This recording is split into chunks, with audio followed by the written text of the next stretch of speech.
What changes or adjustments you plan to make to try to make it to the playoff run?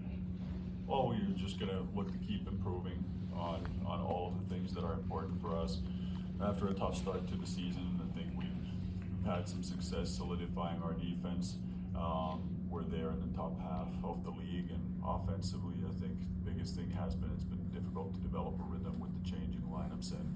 But at the same time, we've got to be very, very excited about the development of the young guys and the guys who have been in bigger roles, and I think we will benefit from that down the stretch too. Coach, with Ty Jerome in particular, look like he's been doing, a little bit more work. Kind of, what can you tell us on his progression and how close he is to getting on the floor with the team in a game?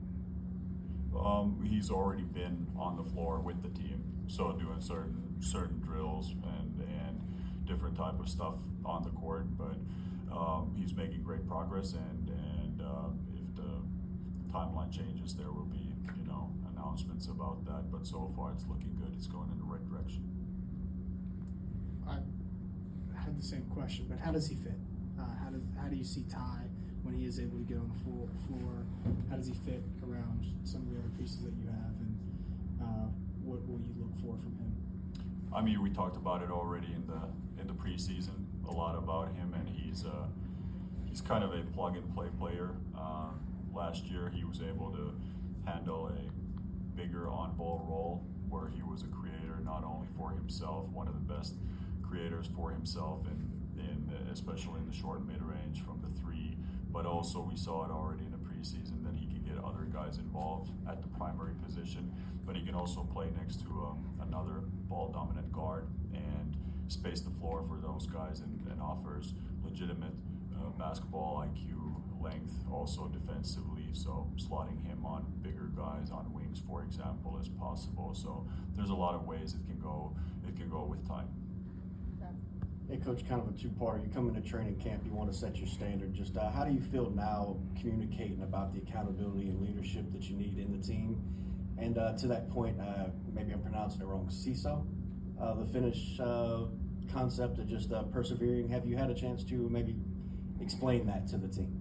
No, we haven't spoken about Sisu and overall like the leadership and all the stuff that goes into it. It's a day-to-day thing. It's not something we bring up at halfway through the season and say, hey guys, now this matters. It's been important right from the get-go, and I think we've had good leadership within the team, and I think one of those things that you need also chemistry. You need to know the other players. You need to know the other human beings that are on the team and what type of response you will get with different type of approaches, and I think we're getting there. I think the week in Europe was a great example of that.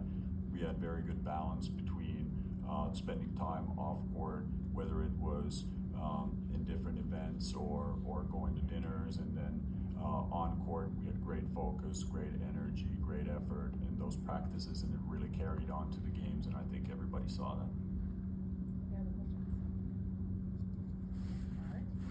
Thanks, Rick.